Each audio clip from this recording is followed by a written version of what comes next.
Is this market more risk on or more risk off? Oh, good question. Is it risk off? S&P 500 down, yen stronger, dollar stronger, Swiss is stronger, New Zealand down, Aussie down. It's kind of a mixed bag because look at what you've got. So you've got gold. Well, let's say for the last few days. So gold's been kind of flat the last few days. The S&P 500's been bouncing back up a little bit the last few days. That's bearish. Dow Jones bouncing up a little bit. Then you've got dollar index up the last few days at the same time. And the yen, as we just discussed, has been overall down a lot the last few days. So I don't know. Seems like kind of a mixed bag. Also, Bitcoin's up a bunch. That was very subjective because if you take the same amount of time you just did, everything is risk off. Because you said, oh, dollar had a dip like the past few days, but in general has been falling. But it's generally risk off, generally speaking. Yeah, it has a couple of days there, but generally, yen. And I think what we have seen in front of our eyes, and I hate myself, right? The unwinding of carry trade on New Zealand and Aussie against the yen. Really? So look at, oh my goodness, NZD-JPY really has dropped. Australian dollar against the Japanese yen has also really dropped. Are you trading either one of these? No, I was buying it, so I haven't bought yet. But yeah, so I don't know. Maybe I should reconsider my position. But no, because there's a Bank of Japan meeting on Wednesday. Then I'll probably get more, but probably not going to happen anything either. But what is the chance at the moment that there's a slight chance of maybe a 10 basis point hike on Wednesday? But nothing that's going to rock the boat, to be honest. But it depends if they're going to do anything about the treasury bonds. Wait, so there's a chance of a rate hike for the UK this week? What? Really? No, the UK. Didn't we talk about Bank of Japan? I thought you said Bank of England. I was like, wait, what? I'm pretty sure they're trying to cut rates. Okay, no, that makes more sense. So we'll see. Now, for Bank of England, it's flat. It's kind of like 60% for a rate cut, like slightly. That's kind of what I've been seeing as well. So yeah, very interesting. So the question for the yen, I guess, when we look at USD-JPY is, has this chart broken? Like, is it losing its momentum that we've seen the last, few years, really? Is this the start of a bigger carry trade unwind? Or is this one big buy the dip opportunity and the show goes on? What do you think? If my ego is there, I would say it is a buy the dip. The reason for it is that they have negative growth. And if they increase interest rates now, which is 2.8, is very fragile. They don't have support in terms of wage growth so far. It's just 1.9. Like American was 4 point something at some point. So it needs to double itself for me to be, whoa, this is crazy. So I think this is just buying the dip. It's just unwind. Let's see how it goes, kind of a thing. But we are at a turning point for New Zealand.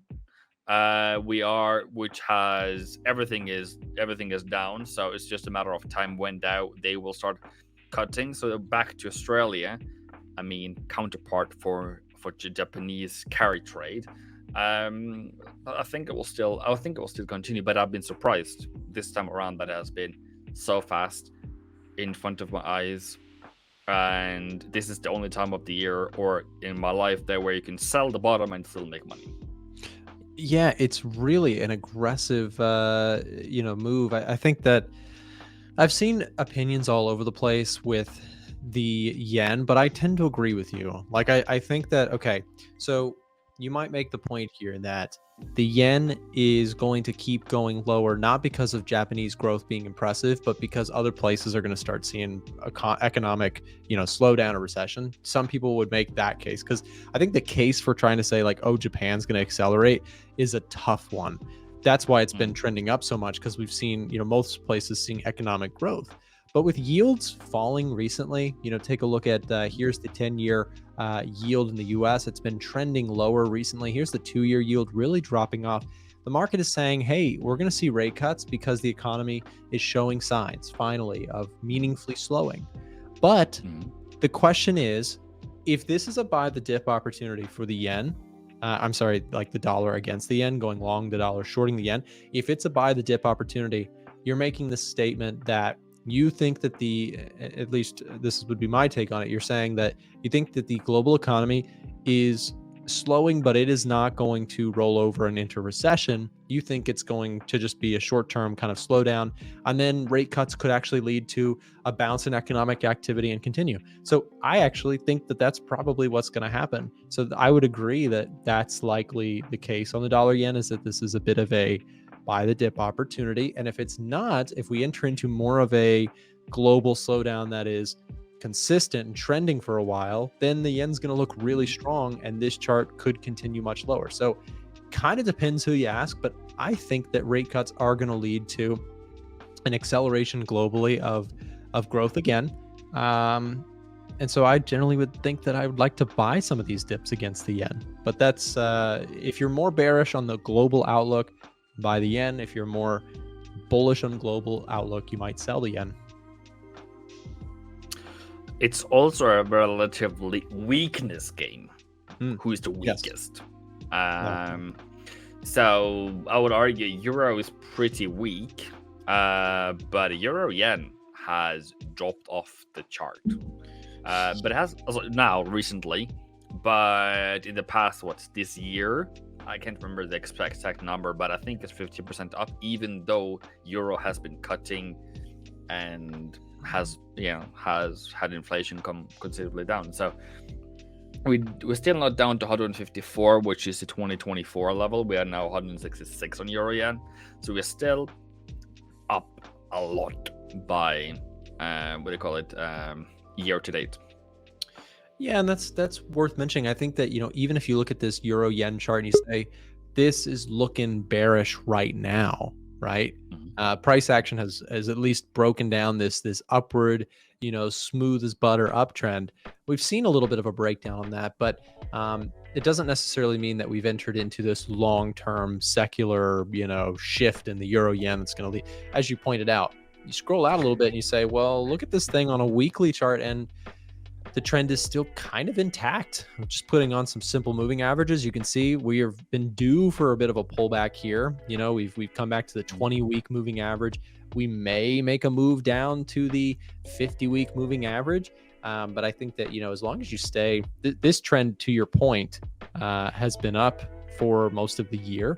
And this zone, generally speaking, has been a pretty good buy the dip opportunity for some time. So we'll see if it reacts. But I generally lean towards, I don't think that the global economic situation is going to crash or really slow down. I don't see signs of that just yet, which is why I'm more positioned on the risk on side of things. But we'll see. Wait a second. What is that out in the water? Is that a shark?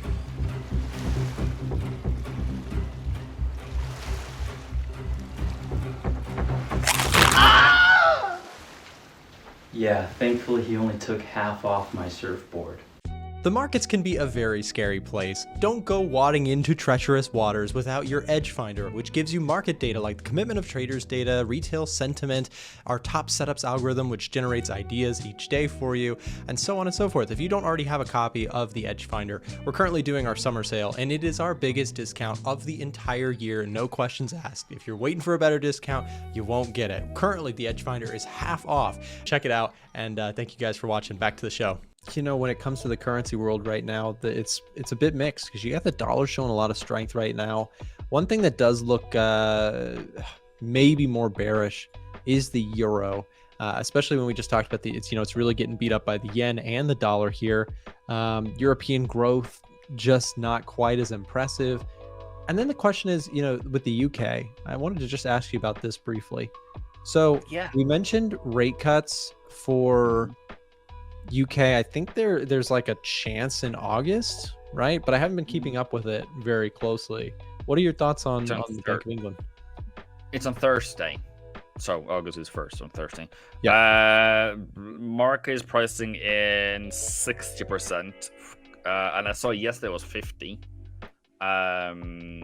So, and by the end of the year, they should have cut like at least twice. So what is my opinion? Like, I feel like what happened really was they were supposed to cut in May. And then the snap election came, and then they're like, no, we can't do anything now because now there is political risk to it. So they ended up in a situation where it was less than ideal. So in my opinion, they should cut. If I remember, inflation is it 2%? If I'm not too wrong, you can check it out. But inflation around 2%. Yeah, they I think should you're right. start coming down at least. I'm gonna just pull it up just so we can make sure we're on the same page. Yeah, so here's inflation for the UK. They're down to, I think, we'll see. But as you just pointed out, there's a pretty good chance that we do see a cut for the UK, and they probably should. That's 2 back-to-back reportings around 2% inflation levels for the UK. They're past their election cycle. I know that they made a whole big ordeal about trying not to make any political moves or what could be deemed as a political move to cut rates before the big election where the Labour Party took over in the UK. So, now that that's behind them, I don't see any reason why they wouldn't cut. But I guess we'll just have to see. The other thing is, Ivan, the last thing I wanted to say is that with the US, there's some people out there who are speculating that there's going to be a rate cut this week. But I don't think, well, first of all, it's the small minority think that there's a chance of a rate cut in this week's upcoming Wednesday FOMC meeting. Do you think that there's any legs to that we see a cut on Wednesday? Did you ask Mega or something? Whatever that call over there.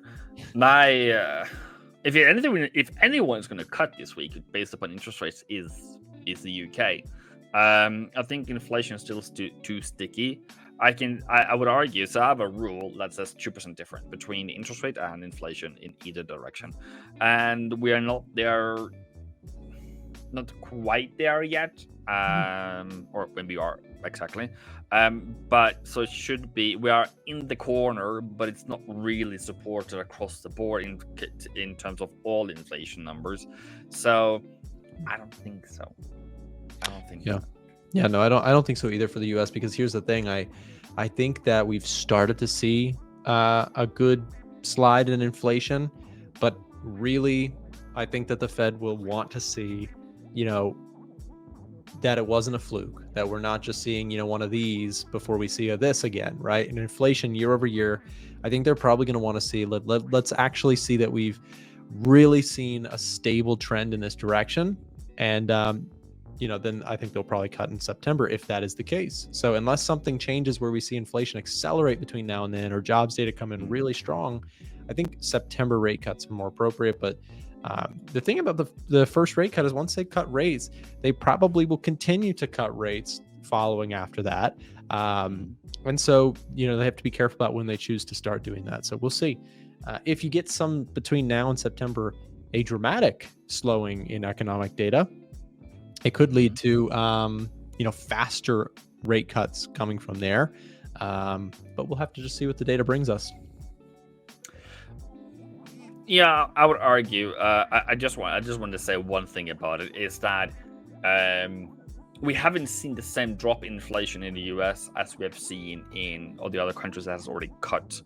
And I would argue we have also paused, like we have kind of flattened out, which is a warning and a problem.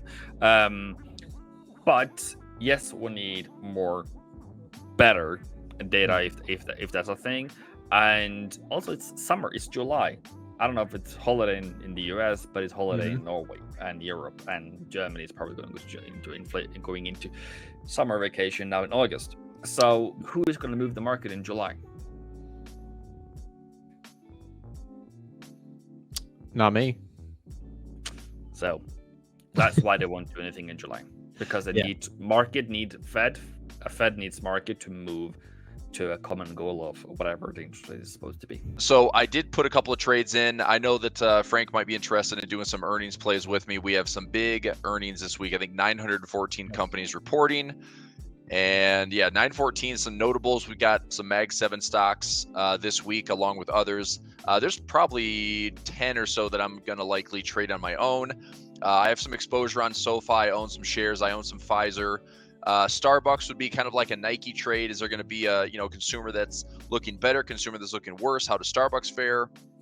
Microsoft would be a big one this week. AMD, Boeing, probably one of the worst performing stocks of the year as far as airlines and cyclicals, and they've been in a lot of trouble. At least headline wise, had some pretty poor press.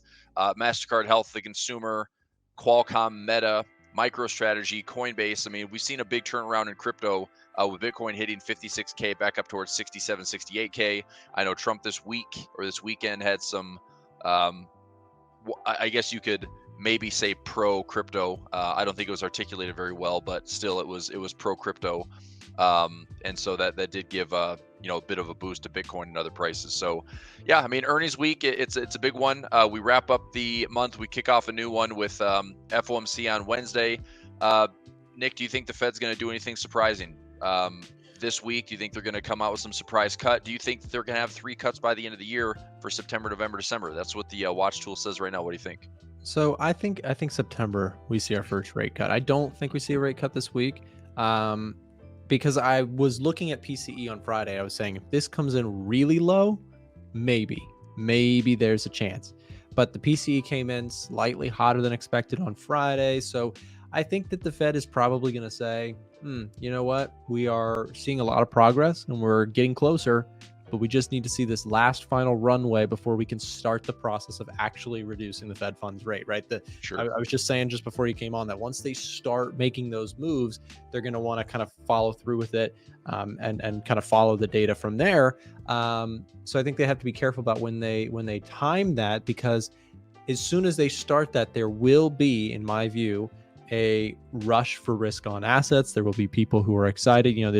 They don't want to cause inflation to ramp up just by saying or just by announcing the first cut. So I think that waiting a little bit longer, let the economy just see a little bit more of a pinch per se. Let's see a little bit more round of data that's not bad, but just not great. And then I think they'll probably cut in September. So as long as we see between now and then jobs data coming in, I've mentioned on the NFP, it'd be nice to see just under 300K, but not under 200K jobs, right? I think if you get too light or too heavy or too high jobs, it would throw up some red flags. So let's just see if we can see the data roll in one last time, a round of data that is not threatening, but not inflationary either. Right. Unemployment rate, do you think it stays at 4.1 or lower? Do you think it's going to tick up this week? That's another one, I think, as far as like the softening labor market. We don't necessarily want to see another uptick in unemployment. If the rate goes from 4.1 to 4.2, we're creeping up towards a 1% increase over the last year and a half. So definitely not a great thing. But look at this, Chris, and you would say, is it going to tick up? Well, look at this trend on my screen really quick. I mean, this has been trending, to your point. It's been trending up. We hit 4.1. Are we going to hit 4.1 again, or is it going to be 4.2 kind of week? We'll see. But it has been trending up overall. So, the interesting thing about this week, Chris, is that we have the Fed meeting before we get the jobs data. So I think that's another reason why we probably won't see a cut before the jobs data, but then after but is there a possible surprise? There always is, but it would be a surprise for a reason, because I think it's, Yeah, and also, so let's remember going into Q4 last year, market ran and ripped the way that it did, very aggressively, very bullish, anticipating 6 or 7 cuts. If you look at the watch tool, the market is still thinking with a higher probability that we have a September, November, and December rate cut. That was different. I mean, I think everyone was like, September, and that's it. That's the first cut. It's 25 basis points. Doesn't change a lot. But as it stands right now, very high probability. This is. I looked at this just this morning. Let me see my screenshot here. Okay, so this was an 89.6 and 10 just at 9 o'clock this morning. So in the last hour, this has jumped. So this has gone 88. I mean, this doesn't matter, but 88.7 to 11. So somehow, is the market trying to work its way into like maybe they cut by 50 basis points in September? But even if you look at September, November, December, the higher probability for each one is that it's going to be an additional 25 basis points cut, which I think is interesting. I think that the market anticipated 6 or 7, had a harsh reality thinking it was going to be 0, and then started to price back in maybe a 1 to 2. Now we're talking 2 to 3. So it's a lot of noise at the end of the day, but this did matter to what ultimately the market is likely going to do, likely pricing in. It's forward thinking. We got to that point where it does seem like inflation data is coming down, but to the the pain points of some of the consumer elements out there. So anyway, as always, going to be interesting with plenty of data this week. So what I would say is expect volatility. I did take a couple of positions. I'm not sure what you're looking at this week in particular. I did put a couple of trades on already this morning. I'm going to give the Qs a chance to play catch up. If we have solid Mag 7 earnings this week, I'm looking to see if we can come up and try to test a gap. We've had about a 9.5% sell off, which point wise wasn't ridiculous. I mean, look, it's an all-time high, so it makes sense. Like the points are going to add up and be more. But man, I mean, having a 50-point sell-off in the QQQ is pretty good. That's 9.5%. All I'm looking to see is, let's say that Mag 7 comes out pretty solid by Tuesday, Wednesday. If we come up here and fill this gap at all, I'm going to take some profit. I did a 474 call. And it's out of the money, so it's pretty inexpensive. And then I'm also doing a 460 by 459 bull put spread. And I'm looking to see if price will fall a little bit, fill me around 45 cents credit per contract, and see if we can stabilize and say that, I don't think we're going to go lower necessarily than last week's low. That was a wild day, by the way. When we had this gap from Tuesday to Wednesday, that gap from Tuesday to Wednesday was a monster day. I think in a given day that dropped like 28 points, which usually this moves about 12 to 13 points a day. So there was your worst day since 2022, and there was your snap the streak of not having a 2% plus sell-off day. Well, that was the day. That was when things got really nasty.